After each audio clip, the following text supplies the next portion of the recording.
En 2004, Monsieur Christophe Boucher, qui connaît quelques difficultés en qualité de président dans son secteur sportif, décide de faire appel à Monsieur Pape Diouf pour étoffer ce secteur et bien évidemment lui donner une philosophie différente. Quand Christophe Boucher lui a proposé de devenir directeur sportif de l'Olympique de Marseille, Pape Diouf a beaucoup hésité parce que il connaît l'histoire de ce club, il sait que c'est un club mangeur d'hommes, hein, avec quelques destins tragiques, des présidents qui font faillite, des présidents qui se suicident, comme Jean Carieux, qui est le président qui avait précédé Bernard Tapie. Donc Pape Diouf connaissait tout cet environnement. Je lui ai dit qu'il allait au-devant de grosses emmerdes et que, voilà, que son métier d'agent de joueur, après son métier de journaliste qu'il avait parfaitement réussi, il avait d'ailleurs eu ce qu'on appelait à l'époque le prix Martini, c'est la plus haute récompense dans le monde des journalistes sportifs. Et je lui ai dit que, bon, que ça allait être compliqué, quoi. Mais je crois que ce qui a été déterminant, ça a été ça, quoi. Il avait été journaliste presque par hasard. Il est devenu agent de joueur presque par hasard. Je crois qu'il avait envie de découvrir un autre monde avec ses avantages et avec ses immenses inconvénients, avec ce challenge énorme de devenir dans le club le plus exposé de France un peu un dirigeant atypique. Pape Diouf a hésité longtemps à intégrer l'OM parce qu'il était gêné, il était ennuyé, il était partagé, notamment par l'idée qu'il puisse abandonner ces joueurs avec lesquels il avait une relation familiale. Oui, j'ai été très hésitant. Mais en même temps, Christophe Boucher, que j'avais connu en tant que journaliste, a été très insistant. Oui, ce fut un moment, je dirais, très incommode, un moment où le sommeil vous quitte, où l'appétit aussi, parce qu'on se demande est-ce qu'on fait le bon choix. Quand je suis arrivé, ce qui a plombé en fait l'ambiance quasiment d'entrée, je dois le dire, c'est le départ de Didier Drogba. Didier Drogba venait d'effectuer une saison absolument remarquable. Il était devenu la coqueluche, il était devenu l'idole du stade de Vélodrome et même au-delà. Et voilà qu'il était l'objet d'OPA, de très grands clubs, notamment de Chelsea, qui a proposé pour le recruter une somme record de plus de 35 millions d'euros. Les supporters ont très mal pris la chose, en dépit d'un recrutement qualitatif et quantitatif important. Et voilà effectivement qu'en Coupe de la Ligue, nous jouons contre l'ennemi héréditaire, le Paris Saint-Germain. Et dans les ultimes minutes, je pense même dans la dernière minute de ce match-là, voilà que Paris marque un but et nous élimine à Marseille.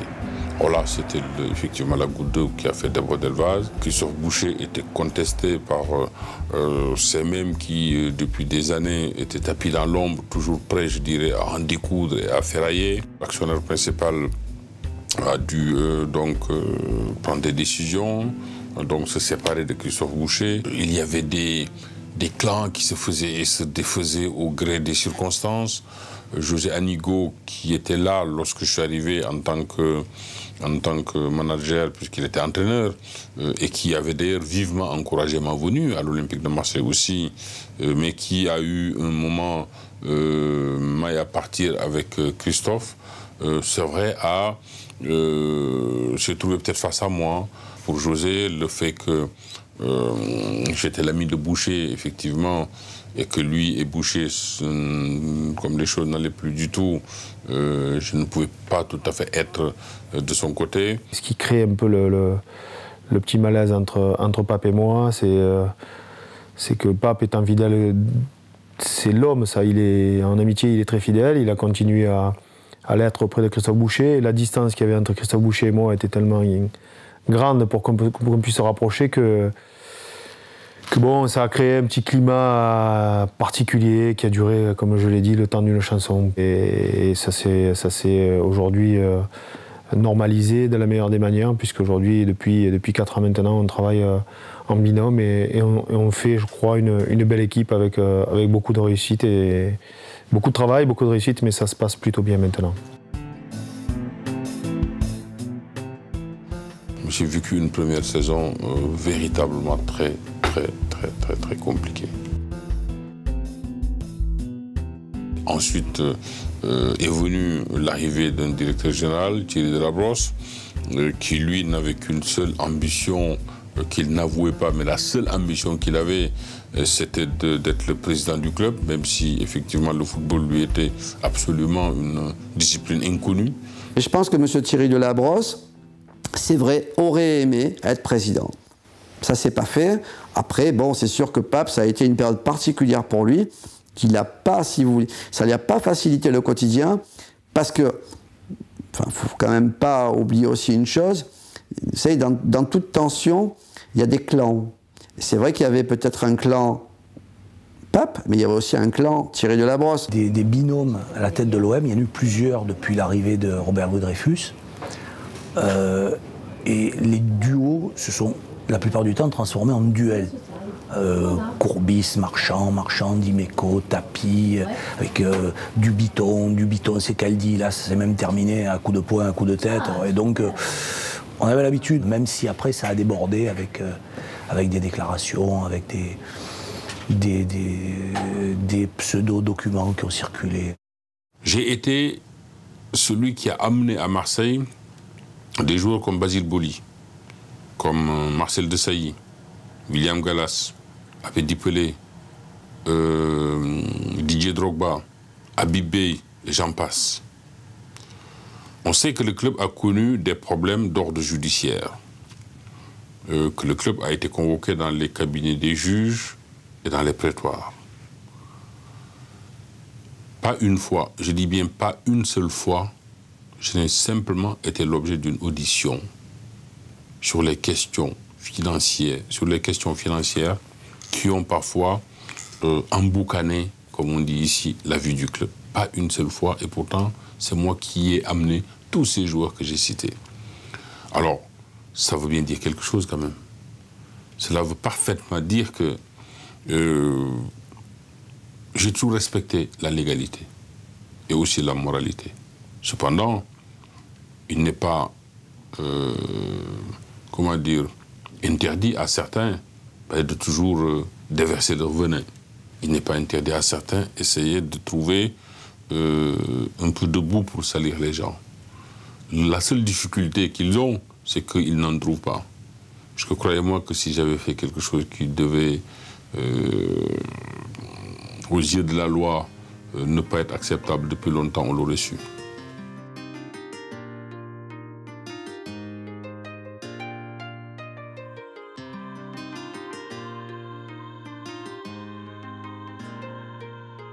Je dois dire qu'en ce moment-là, ma décision avait été prise de partir de l'Olympique de Marseille, puisque j'estimais que les conditions n'étaient pas du tout réunies pour que je puisse, en tout cas, y mener les actions que j'avais envisagé d'y mener. C'est ainsi que j'avais pris la décision donc de rencontrer l'actionnaire principal, donc Robert Louis Dreyfus, pour lui faire part de mon intention de quitter le club. J'ai senti très nettement et très clairement qu'il ne souhaitait pas mon départ.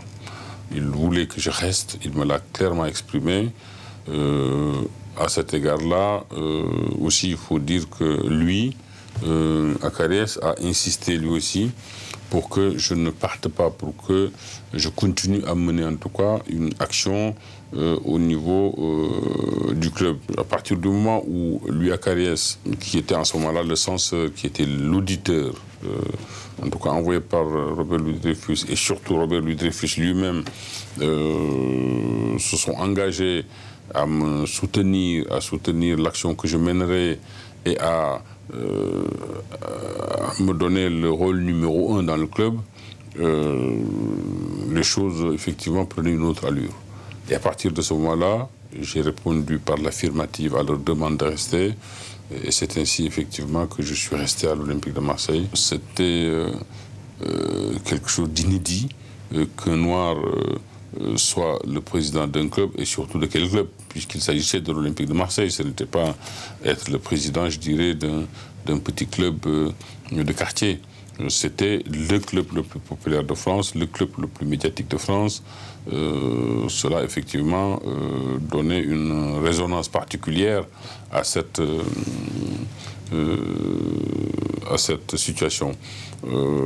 Bien plus tard, oui, j'ai eu à me définir comme étant une anomalie sympathique, mais une anomalie, puisque quand on considère le nombre de joueurs noirs qui ont joué en France, le nombre de ces garçons qui ont particulièrement marqué leur passage par leur qualité de footballeur, certes, mais aussi par leur intelligence humaine, par leur qualité humaine, que ces garçons-là, bien plus tard, à la fin de leur carrière, qu'ils n'aient pas été appelés à des fonctions de responsabilité, cela m'a toujours paru étrange. Et cela m'a renvoyé, en tout cas, à cette réalité qui est la société française, qui exclut. Le fait que Pape Diouf soit noir, soit africain, que cette situation a une vertu symbolique extraordinaire.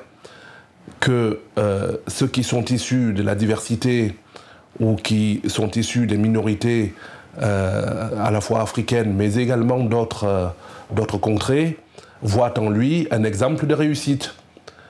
Il n'y a pas d'autres exemples de la nature de Pape Diouf dans un club professionnel en Europe. Il n'y en a pas. Qu'il soit blanc, noir, jaune ou bleu, lui, et ça ne rentre pas en ligne de compte. C'est un homme qui a les capacités à diriger un club comme l'OM, alors que diriger l'OM, c'est pas rien. C'est pas rien parce que y a les supporters, il y a des milliers de ruisseaux souterrains à l'OM.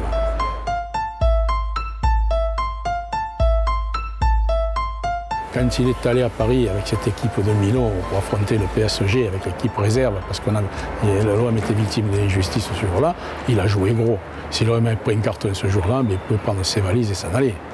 J'ai appris dans la foulée que nos 1000 supporters seraient placés dans une tribune au-dessus de laquelle se trouveraient des supporters parisiens. Quand on se souvient, quelques années avant, 2 ou 3 années avant, qu'un de nos supporters est resté paralysé à vie pour avoir reçu un siège envoyé par un supporter de Paris, j'ai dit qu'à ce problème de place était venu s'ajouter maintenant véritablement un problème de sécurité.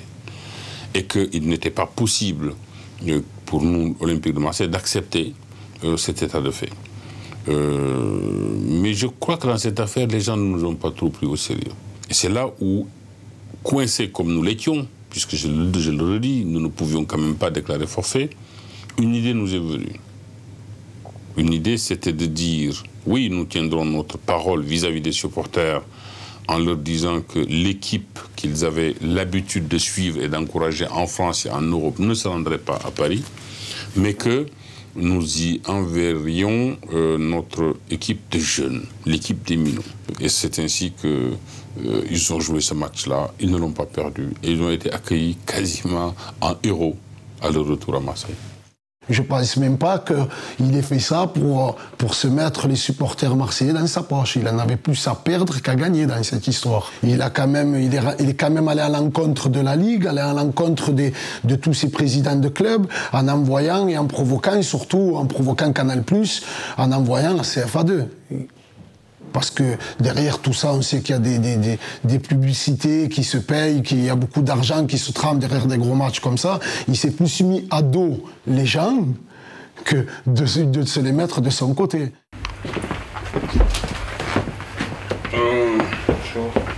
Ça va, Charles? Ça va. Bonjour, Christophe. Ça va? Et toi? Ça va, mettez-vous. Merci.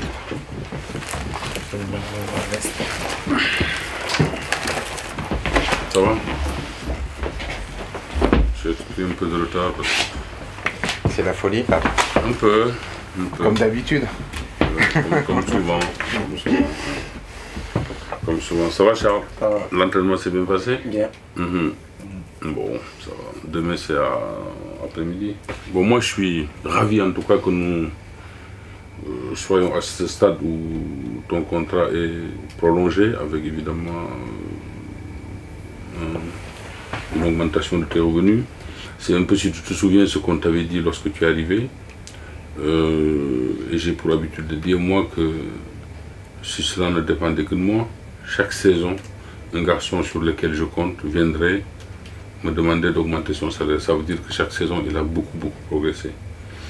Et pour ce qui te concerne, bon, au-delà, je dirais, d'une collaboration loyale avec aussi ton conseil, nous étions engagés à revoir tes conditions à partir du moment où tu démontrerais quelque chose. Tu n'es pas encore un titulaire de l'équipe première, mais tu es un équipier premier. Pour moi, ce que j'appelle un équipier premier, c'est ce groupe de 15 à 16 joueurs qui font partie de l'effectif et qui peuvent être appelés à tout moment et qui peuvent à tout moment remplacer les titulaires ou les supposés titulaires. Bon, il y a d'abord ça. Donc sur le plan purement football, très honnêtement, je crois que tu as fait des choses intéressantes. Tu as encore des choses meilleures à devoir faire. Ça doit venir. Sur le plan du comportement aussi, tous les échos sont réunis pour dire que tu es un garçon plutôt charmant dans le groupe, ce qui ne gâte rien. C'est vrai, l'entraîneur le dit, tes coéquipiers le disent, le directeur sportif aussi me le dit. Ton comportement a toujours été égal depuis que tu es là. Bon, jamais d'éclat de voix, jamais de comportement, je dirais, répréhensible. Ça aussi, c'est pour nous quand même important. Tant que je serai dans la situation de les revoir, ça veut dire que tu auras progressé, ça veut dire que tu auras apporté à ce club-là ce qu'on attend de toi. Donc je voulais juste quand même te dire ça. Et crois-moi que ce ne sont pas des mots de circonstance, c'est vraiment ce que je pense. Je n'ai pas pour habitude de dire des choses quand je ne les pense pas, parce que ça ne sert à rien.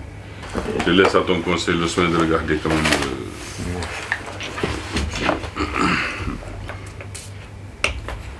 Il faut signer chaque exemplaire. Moi j'ai déjà signé.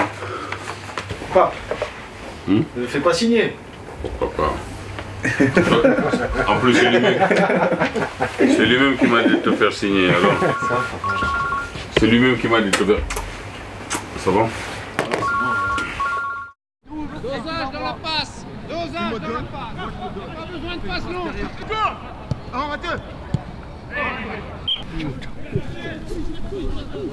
C'est un président assez dur quand il voulait.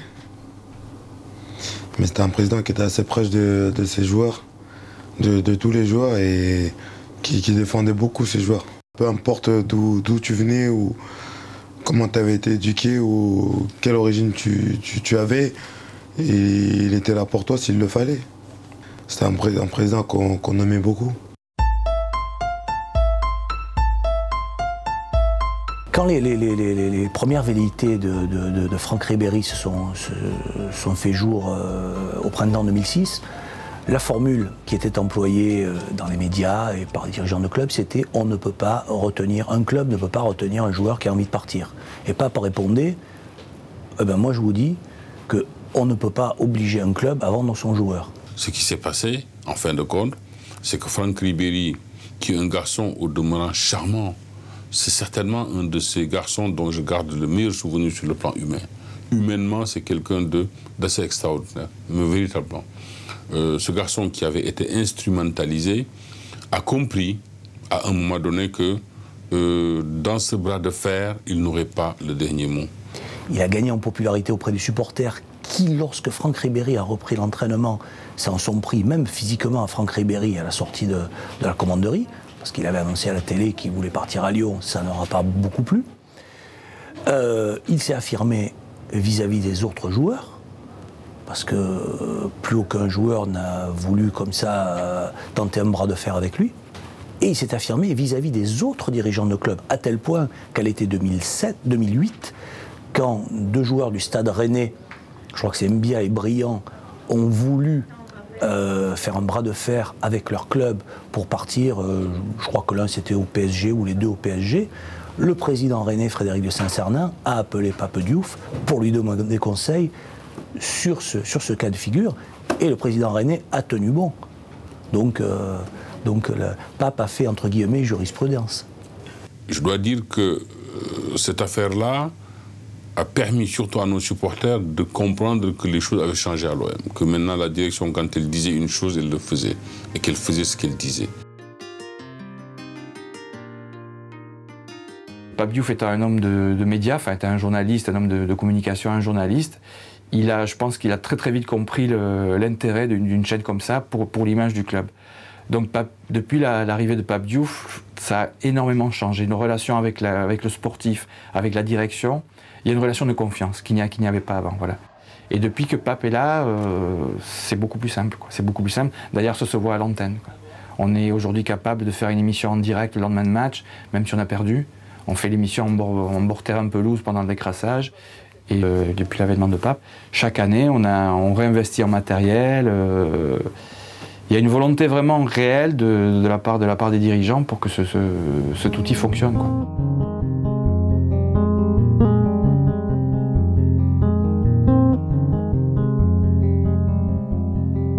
Au club, il n'y a pas un jour qui ressemble à un autre.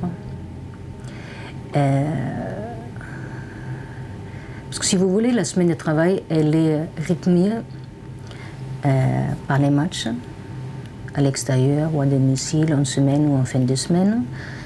Ce qui fait aussi qu'une semaine de travail, elle est 7 jours sur 7 jours. Pape Diouf, il n'arrive pas avant 11 heures au bureau.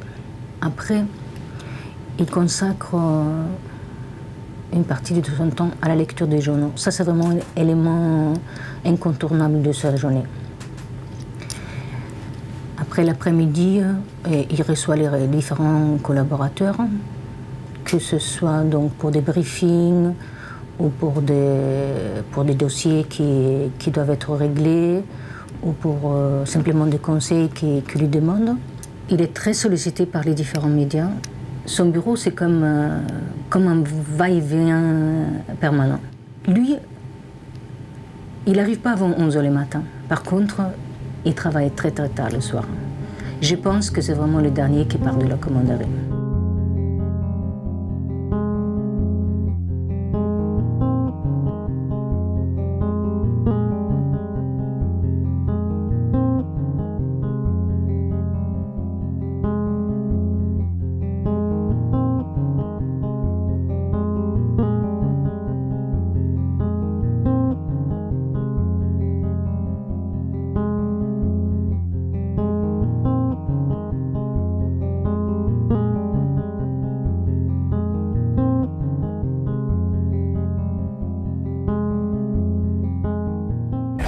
Même s'il n'y a pas eu de titre, il y a eu quand même le club qui est monté année après chaque année, il gagnait une place et ils ont été 3 fois en Ligue des Champions. Il a laissé des comptes de l'OM très positifs, bien que justement lorsqu'il était venu, ils étaient négatifs. Donc à partir de là, ça a été, à mon sens, une réussite. Après Pape, on ne pourra plus avoir de président comme celui-là, parce que M. Pape Diouf est vraiment un gentleman à tous les niveaux. Il est arrivé quand même à canaliser toute cette atmosphère, tout cet enthousiasme. Il est arrivé un peu à le canaliser, à faire en sorte qu'on puisse parler de l'OM en d'autres termes qu'en termes de scandale. Voilà. Alors ça restera, je pense, le positif de son passage à l'OM.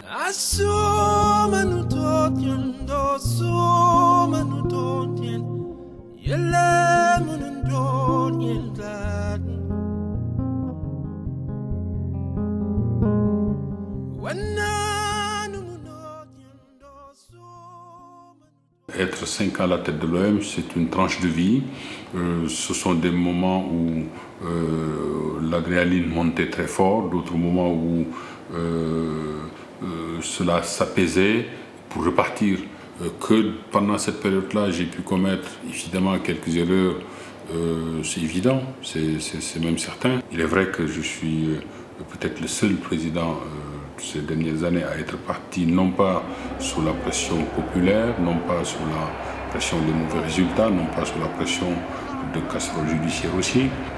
Donc aujourd'hui, je sois moi l'objet plutôt d'une sympathie populaire, d'une sympathie collective qui se manifeste de différentes façons, que ce soit à l'aéroport, que ce soit dans la rue, que ce soit dans le stade, au sortir des matchs. Cela ne peut que me toucher. À la tête de l'OM, j'ai été quasiment monsieur 100 000 volts, puisque j'ai travaillé 7 jours sur 7, 355 jours dans l'année.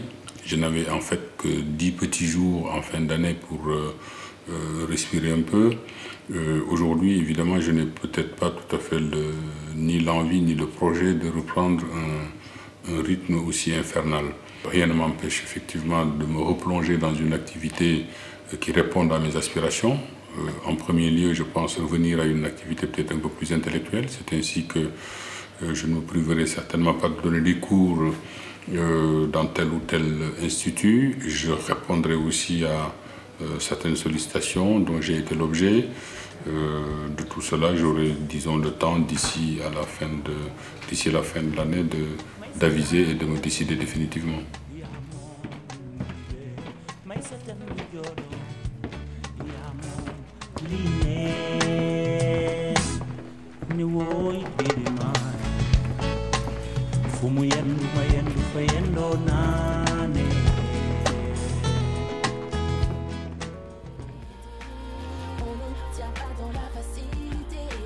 Moi, j'ai eu les larmes aux yeux, quoi. Quand j'ai vu Pape Diouf présenter les joueurs de l'Olympique de Marseille à Jacques Chirac pour sa dernière finale président de la République, j'ai vu là un symbole très très fort, quoi, de la ville de Marseille. Je me suis dit, bon, ben, Marseille est un beau club de football et Pape Diouf est un beau président et je suis fier d'être l'ami de ce président-là.